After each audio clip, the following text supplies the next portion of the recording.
monde de l'industrie se dévoile auprès du grand public à l'occasion du salon L'usine extraordinaire. Un rendez-vous au Grand Palais à Paris où 2051.fr s'est rendu pour vous. Nous y avons sélectionné 4 entreprises qui innovent dans 4 domaines différents. L'équipement aujourd'hui qu'on présente sur le salon, c'est un équipement qui nous permet de faire la qualité. En fait, c'est un équipement d'inspection visuelle. Donc sur cette machine-là, on va regarder le produit, on va regarder s'il y a des défauts.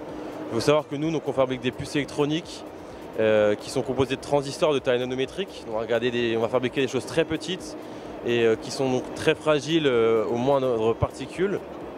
L'idée, c'est d'avoir tout un tas d'équipements qui vont vérifier tout au long du process de fabrication l'état de nos puces électroniques. Ensuite, elles vont être intégrées sur des systèmes plus complexes qui vont donner des fonctionnalités par exemple aux smartphones, aux objets connectés, aux voitures autonomes. Aujourd'hui, c'est le cœur des nouvelles technologies est composé de puces électroniques. Donc on a des microcontrôleurs, on a des capteurs photo, tout un tas de technologies qui sont intégrées aujourd'hui dans les objets de tous les jours, qui nous permettent de les faire fonctionner en fait.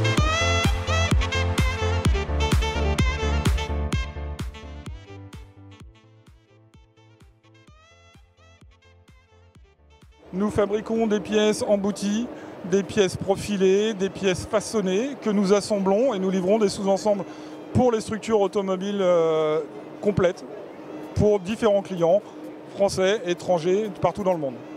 Je vous propose de vous présenter la cellule.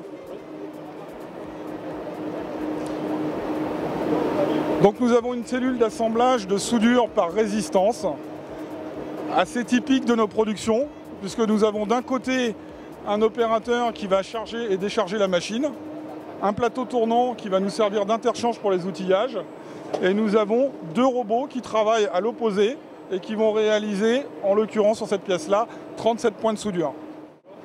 Alors les pièces que vous voyez là sont des pièces de structure, de traverse de train arrière pour l'automobile. Le temps de cycle de cette machine, on doit produire une pièce moins de 70 secondes pour pouvoir tenir la cadence.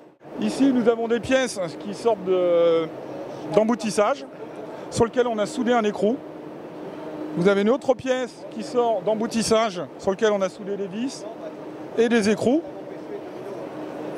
Et là, vous avez la pièce finie dans un moyen de contrôle qui nous permet de vérifier la géométrie de ce que l'on produit par des contrôles fréquentiels.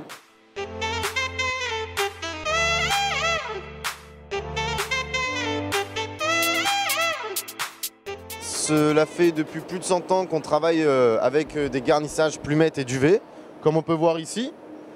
Donc là, on a du duvet plumette de canard gris, ici duvet plumette de doigt blanc, et là-bas de la microfibre. On travaille aussi avec des matières synthétiques. Cela fait environ 50 ans qu'on s'est lancé dans les oreillers, couettes et surmatelas. Et depuis 50 ans, on a réussi à parfaire un savoir-faire pour arriver à des produits dits de luxe. Et je vais vous présenter, si vous voulez, les étapes de production de ce produit. On commande et on reçoit, comme dans ce genre de balles bleues et jaunes là, les différents garnissages provenant des 4 coins du monde, mais plus précisément du sud-ouest de la France, du nord de l'Espagne.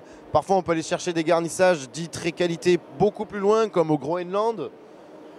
Et on reçoit aussi, donc il y a deux aspects essentiels. C'est d'un côté le garnissage et de l'autre nos tissus pour créer les enveloppes. Donc les 2 racks qu'on voit en bas, ce sont les rouleaux de tissu que l'on utilise. Alors là, c'est essentiellement issu des productions asiatiques et un petit peu françaises. Mais les tissus sont retraités en France. Donc la première étape, c'est de trouver le bon assemblage entre différents tissus et différents garnissages. Pour ça, on a toutes nos équipes qui travaillent dessus et on a réussi à créer énormément de références différentes. Comment ça se passe? On envoie d'abord nos tissus dans des lignes de couture dont les enveloppes vont ressortir sous cette forme. Voilà, elles sont précousues avec un point de bourdon. En même temps que les enveloppes sont cousues, on envoie du garnissage dans ce genre de machine. Là, c'est une nouvelle machine. On est en train de passer des énergies pneumatiques à l'électrique. Là, en l'occurrence, c'est une machine complètement électrique dans laquelle notre garnissage est mis et il est retravaillé pour être aéré, séparé et du coup apporter un effet beaucoup plus gonflant au produit fini. Donc de cette machine, je vous invite à me suivre. De cette machine, on appelle ça une technique du soufflet. On prend nos enveloppes, on les place sur cette bouche sur laquelle on va fermer une ceinture métallique pour pas que le garnissage s'envole. Donc là on voit l'oreiller, on voit l'enveloppe qui n'est pas remplie, on appuie sur un bouton pour le remplir de garnissage. Et voilà, l'oreiller se remplit de son garnissage. Le bouton, on a une commande pour pré-régler le grammage et avoir une précision presque au gramme près du grammage de l'oreiller. Suite à ça, on enlève notre oreiller de la bouche et on l'envoie sur ce genre de table de couture pour y faire la finition à la main par nos couturières expérimentées qui vont y apporter le dernier point de bourdon et aussi l'étiquette de notre produit. Donc ici, on a l'espace du dernier point de bourdon sur lequel on y ajoute aussi l'étiquette. Et voilà, on arrive à notre produit fini, notre oreiller bien rempli.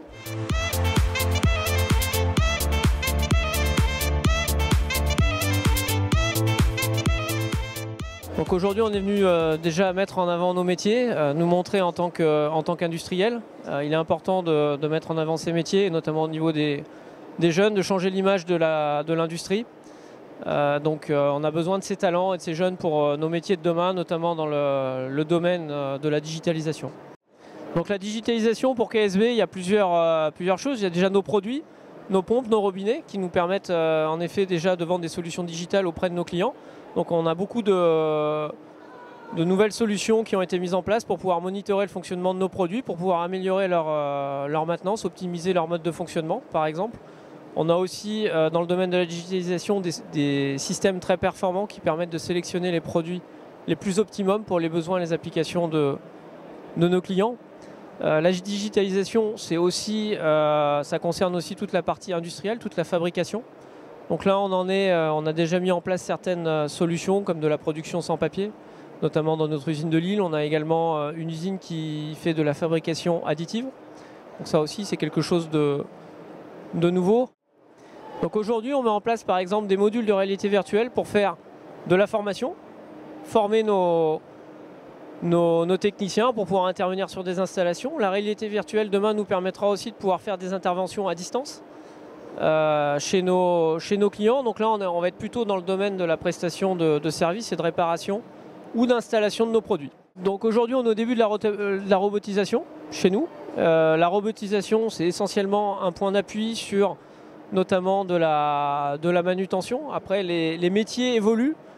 Ces robots ne viennent pas forcément remplacer des personnes, mais on fait évoluer la valeur ajoutée de notre processus. Aujourd'hui, les conditions de travail sont aussi un enjeu très très fort dans les entreprises et ces robots permettent souvent de soulager des postes sur lesquels les conditions de travail ne sont pas particulièrement optimales. Donc c'est quelque chose que l'on utilise notamment pour améliorer les conditions de travail.